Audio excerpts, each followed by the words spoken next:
fun, and we continue in the NBA. After trading Derrick Rose to the Knicks, Mike Dunleavy to the Cavs, and losing Pau Gasol and Joakim Noah in free agency, many people are wondering if the Bulls are in full rebuild mode. Then they signed three-time champ Dwyane Wade to a 2-year deal and added Rajon Rondo to a 2-year deal as well. This is right in your wheelhouse, boys, right in your backyard. Oh, yeah. Waddle, are the Bulls better off now? Right now they are. If you zoom in, they're better off. They were a 42-40 team. They missed the postseason for the first time in forever in the Eastern Conference. You add Rajon Rondo, who led the league in assists last year, obviously can still play.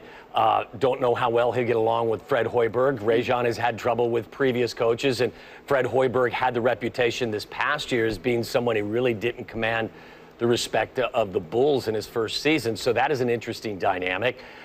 You add Dwyane Wade, so now you have probably the worst shooting backcourt with regard to three-point attempts and three-point percentages in the entire NBA. You've got 3 alpha males now with Rondo, Dwyane Wade, and Jimmy Butler. You added Robin Lopez in the trade. You're probably going to start Nikola Mirotic at the 4 now. Are they better than last year? Yeah, I think they are better than last year. But the question is, are they a contender? No, because LeBron resides in the East. Are they the second best team or the third best team? I don't believe that's the case either. And at the end of the season, how much closer are you to being a legitimate contender in the Eastern Conference? Short term, I think they are a better team. They will get to the postseason. They'll be a lot of fun to watch, and I think the crazy factor is significantly higher this year than it has been in the past. And who doesn't like a good crazy good factor? Drama, yeah. Absolutely. We like crazy. But, you know, Gar Forman sat in front of the media the night they drafted Denzel Valentine, and they didn't trade Jimmy Butler, and basically suggested that we're going to go younger and more athletic. They didn't go younger and more athletic. So I don't know ultimately what the long-term plan is. Better this year down the line, I'm not so sure they got any closer to an NBA title. I like to make the comparison to being shipwrecked. The Bulls had a nice little cruise going with Derrick Rose as their MVP, Tom Thibodeau as their coach of the year, Joakim Noah is their heart and soul. All those guys are gone, and instead of being shipwrecked, the Bulls are championship wrecked because LeBron James has stepped in their way. So now when you're shipwrecked, you're desperate. What do desperate people do? They do desperate things. Gar Forman and John Paxson just started blurting out Rajon Rondo, you know, Dwyane Wade. I don't think they even thought they were getting Dwyane Wade until the very last minute. He made it clear that there was a falling out with Pat Riley and Mickey Aronson. Dwyane Wade actually even said recently, wish he had another month. Wish he had another month. I mean, I don't even know if he signed the contract. Ringing endorsement. Yeah, so, you know, he wants to play at home. There's 2 lines of thinking, Jen. If you're not getting better, you're getting worse. So the Bulls are getting better talent-wise, but I'm from the school of Ricky Bobby. Me too. You know, if you ain't first, you're last. And the Bulls, they're not close to being first. So are you closer to being a championship team? And I think the answer is no, except if the Bulls have a healthy Dwyane Wade this year, and if he can recruit from next year's crop of free agency, the Bulls will have a full maximum salary to hand out. Does LeBron really want to play with Dwyane Wade? If so, you got to play somewhere. Why not at the United Center?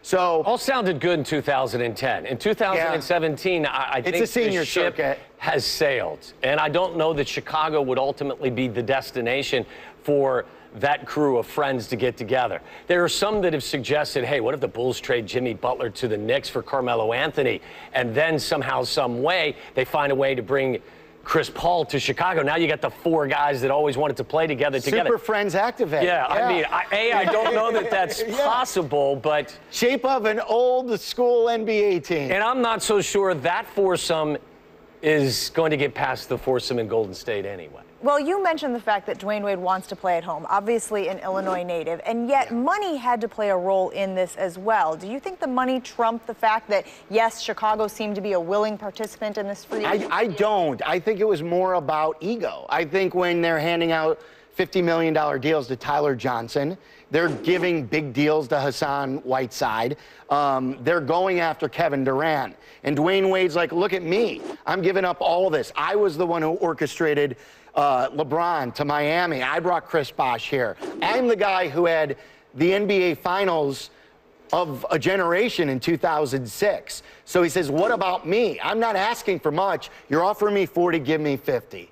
And Pat Riley said, look, I got to know when to say when. Better a year early than a year late. He's got a plan. It doesn't include Dwyane Wade. He only took like $7 million more with the Bulls. So I think this is more about ego and being upset for the last couple years with the Heat. I don't believe Dwyane Wade in his 13 years in Miami was ever the highest paid player on the Heat roster, which is hard to understand and hard to believe. I will say this. I thought Dwyane Wade did a very classy thing in referencing or answering the questions about the relationship with Pat Riley, and he talked about him as a guy that he will always love, and understood that it wasn't Pat Riley's job to be his best friend. He has to run a franchise.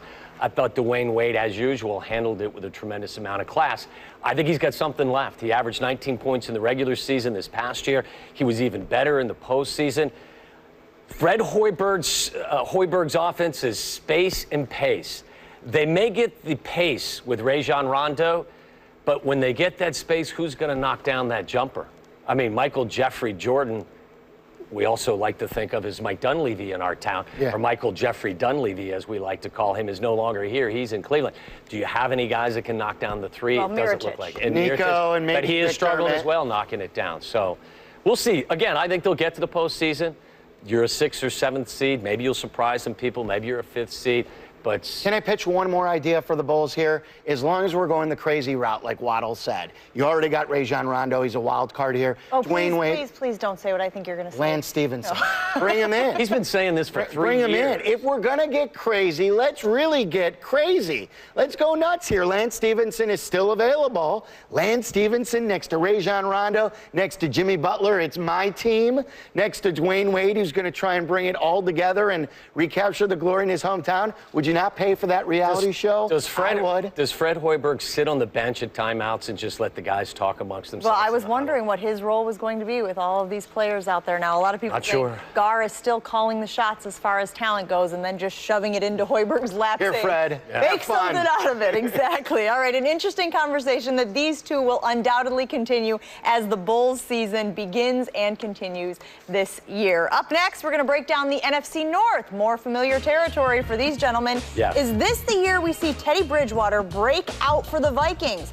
One person at the table thinks they actually have a shot at taking the division from the Packers this year. We'll discuss that after this. Who's that?